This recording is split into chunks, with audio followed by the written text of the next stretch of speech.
Afternoon, everybody. Welcome to a very sunny and bright Monte Carlo. 41 degrees the track temperature, 22 the air temperature, and that's good news for our pole sitter, Jarno Trulli. Today, on the track, Trulli and Jenson Button both have the chance to perform something of a smash and grab on Michael Schumacher and take their first ever Grand Prix victory.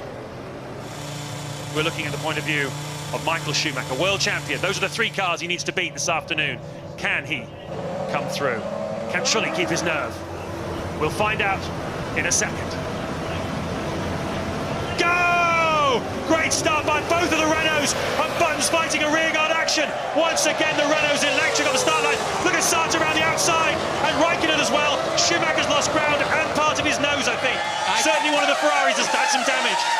Yeah, Sato with a brilliant start. I think it was a piece of Raikkonen's nose. There's a Minardi in the background that's broken down on the exit of the first corner. It's a Renault 1-2 and a BAR 3-4 at the moment. And Sato just up behind his teammate. Brilliant start from him. Raikkonen fifth. Michael Schumacher down to sixth then. You can see the two Ferraris there. Coulthard just behind them. So as I said, I think it was a pivotal part of the race. If Michael gets backed into some traffic, his work is going to be doubly hard this afternoon. That's Clean. He's gone off. Where's he gone off? Oh, it's at the Lowe's hairpin. Let's have a look. Yeah, where is he? Oh, he's lost his nose up at the top for some reason, and then he toboggans down on it. It's wedged underneath his right front wheel, so he just skidded down. He had a problem at the top of the hill and fell down, really. Watch out for Sato. Look, he's just catapulted between the lot of them. Somehow squeezed past Barrichello's Ferrari, and then tries to go down the outside of his teammate into turn one. There he goes. Just the perfect start. He bounced Michael clean out of the way. You don't see that very often. Watch carefully. Sato on the left, Schumacher. Get out of the way. Sato was lucky he didn't end up upside down there. He just about got away with that, and Michael did well too. End car from Michael. He's starting to close the line. Boom. Slow away, wasn't he, Michael? Lucky. I mean, they always build that Ferrari strong, and very lucky with that kind of impact. And there's Sato trying to have his teammate. Now, a bit of bodywork drops over. It is, I'm sure it's Raikkonen's bodywork. Probably his front wing end fence or something. Here we see it again. Let's look down at the McLaren, see if he loses a piece on the buttons. I think it's the bollard from the inside of the corner that got spat out at the front of Raikkonen's car. I think the BARs are just hitting the ground quite hard, and there is Sato defending heavily against Kimi Raikkonen. Michael Schumacher trying to make something of it and foul. There, that's what I'm talking about. There's something smoking on the back of Sato's Honda engine, or something touching at the back end. Sato then, has he got a problem? And that's the answer. The Honda engine lets go of Takuma Sato. That has happened before this year in Grand Prix, and that's a warning sign for Jenson Button, his teammate. Oh, we've got a crash, a big one. It's a well, I don't know who that is, but that's a big impact with the Armco barrier. Is that a Renault upside down in there? We got cars everywhere. Somebody's been clipped and gone upside down. Presumably it's because came into a load of smoke there. They'll have to red flag it. There's a red flag hanging out and a safety car board. Which one is it, my friends? You can't have both. They pulled the red flag in, I think. That was something we've seen in the past. Occasionally marshals decide to stick the red flags out. We think it was Fisichella whose car is upside down. Yep. Indeed it was. Fisichella out of the car. I tipped the Tyrrell over there once. It's a bit scary, but you get away with it. And it's Coulthard making a stop then early on. They're using the safety car for some fuel. So there's the BAR. We're going to see that blowing up now, I think, on the exit of Tabag. And that is probably where Fisichella had his problem. Look, it's like going through fog on the M1.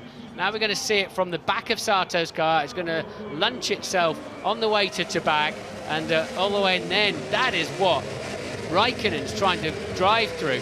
And what happens then? Let's keep an eye out. Fisichella's going to come in then, find some cars slowing down, I would imagine. Let's have a look. Oh, there he goes, right over the back of a McLaren of Coulthard. Coulthard with no rear wing then. Fisichella just didn't slow down. This is the end of lap 7 of 77. And, well, you saw Trulli pulling out a big lead earlier on. Michael Schumacher being held up 3 seconds a lap by Sato. The race has restarted. We're looking at the wrong cars. Now we're looking at the right ones. The two Renaults once again make a bolt for it. Green flag around the track. There is Schumacher at the bottom of the hill. Two Renaults. Button, Raikkonen, Schumacher, the top 5 going up the hill into the Massenet, Casino Square. Looking back now from Jarno Trulli. So then, there are the Ferraris. Barrichello getting dropped a little bit there, in fact, quite dramatically. What's that all about? What it is all about is Montoya nailing him into Saint-Devote. Barrichello losing a place. And so Trulli getting on it.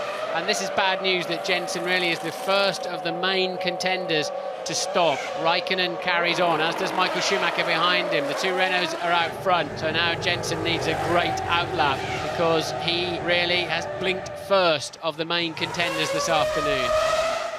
Michael Schumacher, 5 times a winner here, trying to equal Ayrton Senna's record, 6 Grand Prix victories in Monte Carlo, and he's got his work cut out at the moment.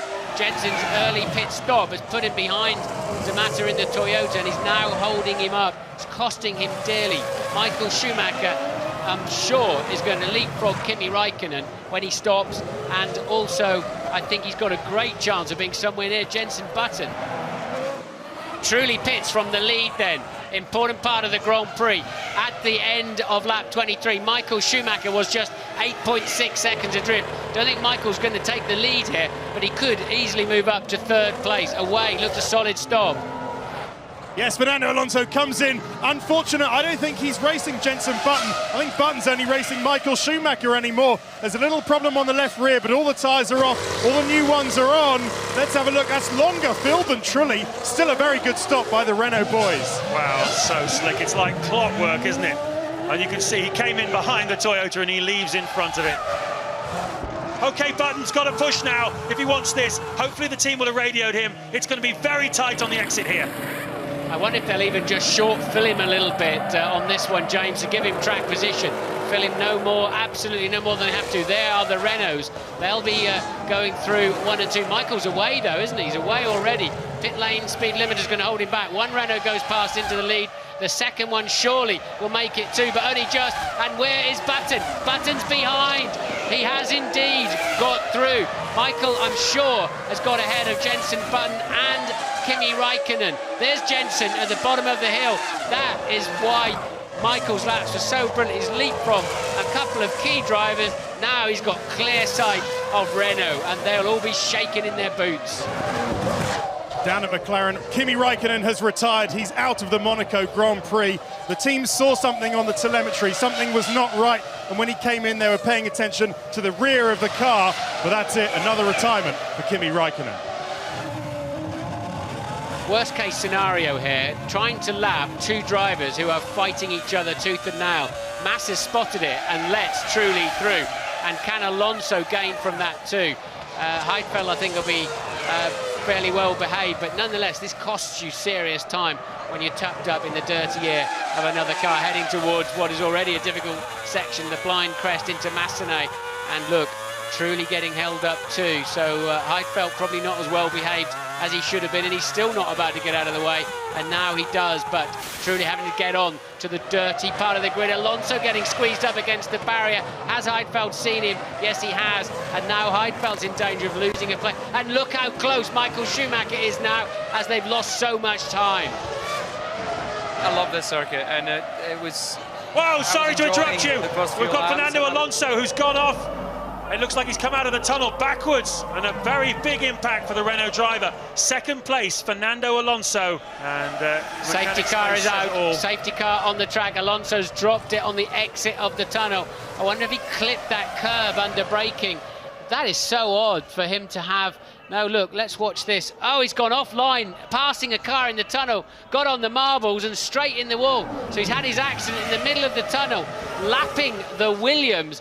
And I have to say, that's a pretty inexperienced thing to do, to try to go round the outside of somebody in the tunnel. It's always going to be filthy dirty out there. And he's having his accident and still giving the Williams driver the bird. Amazing. And away he goes then. So now, and that's extra bad news for Jarno Trulli. Now he doesn't have a rear gunman at all to fend off Michael Schumacher, who has gone through, did not pit under the safety car, Michael Schumacher, and he leads the Grand Prix here in Monaco. There you can see they've picked up now, finally, they've picked up the safety car, and it looks like there's 1 car between Trulli and Michael Schumacher. I think fuel windows go out of the window when there's a safety car like this and a safety car appearing. Oh, hang on, this is Michael Schumacher. Michael Schumacher has had an incident in the tunnel, has hit the wall and has knocked off his left front wheel, and Michael Schumacher is out of the Monaco Grand Prix. What on earth happened there? We're not even racing. It's a big impact too. Has he been trying to warm his tyres up? The safety car was in this lap, we know. Michael's been trying to get some heat in the tyres and brakes, and a big impact. And there's the safety car, and Michael's locked up his left front and squeezed somebody against the barrier who spins him out. Montoya was going for it, didn't realise that the Mercedes car had slowed down and caught Michael Schumacher, who spears off into the wall that Alonso has recently scarred anyway. That was triggered by Montoya. Well, what a bizarre incident. Absolutely extraordinary. You saw Michael Schumacher locking up his brakes there. A great opportunity then for Jarno Trulli and Jenson Button to win their first Grand Prix. This is fantastic stuff. 8 to go, and Jenson Button has just taken 1.2 seconds out of the lead of Jarno Trulli. There's some anxiety and anguish down on the Renault timing stand. Trulli has got past the Williams. Now Button's got to do the same thing.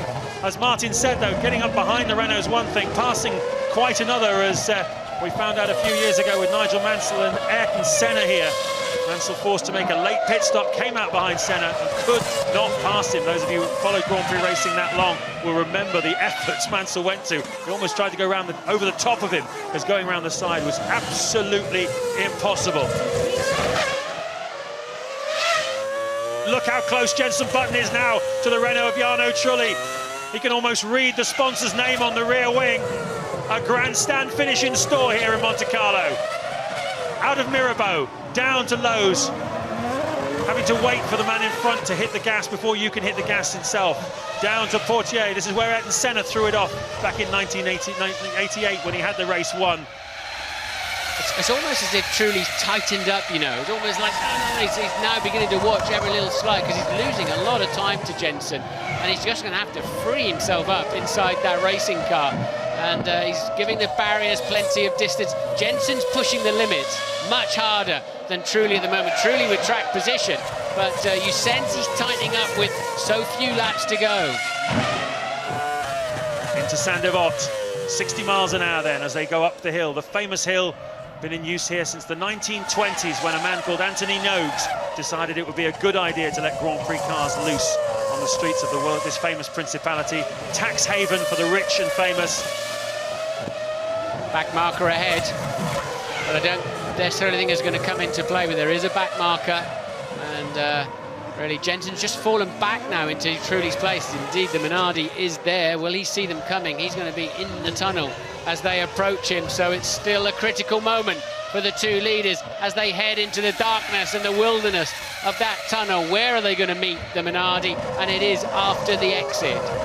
The last lap of the Grand Prix, and the Minardi's in the way of Jenson Button. Any chance he had of getting him is now gone, and Button signals to Minardi.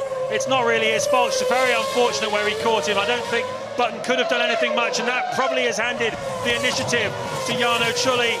The final part of the swimming pool. Button's throwing everything. Caution to the wind now. He's not going to try a lunge down the Rascasse. He can't. He's too far away. Trulli comes out of Anthony Nogues. He's going to see the man with the checkered flag. And Jarno Trulli is going to win his first ever Formula 1 Grand Prix. There is the checkered flag. And in the end, Button was just 0.4 of a second behind him. Pat Simmons up on the timing stand there on the right-hand side of your screens. Delighted for his man. He's has masterminded the race strategies for this team. BAR aren't unhappy today, but they did come close, didn't they? What a terrific Grand Prix. Nice touch there as Trulli came down the pit straight, went past the teams he's driven for in the past. Jordan, all the mechanics reaching out, giving him a big thumbs up. There's his team boss, Flavio Briatore, and Jarno Trulli has his first Grand Prix victory. It's amazing at the moment. I'm so happy for me, for everybody, for all those people which have been supporting me. Been waiting for so long, and it came the best race in Monaco. It was just fantastic for me. I did a perfect race, been leading from the beginning, and even with Michael on the track, I would have won anyway because I already had a pit And in the end, I was just managing the race. I was slowing down, taking care of tires and everything, not taking any risk, because anyway, you know that in Monaco you cannot overtake.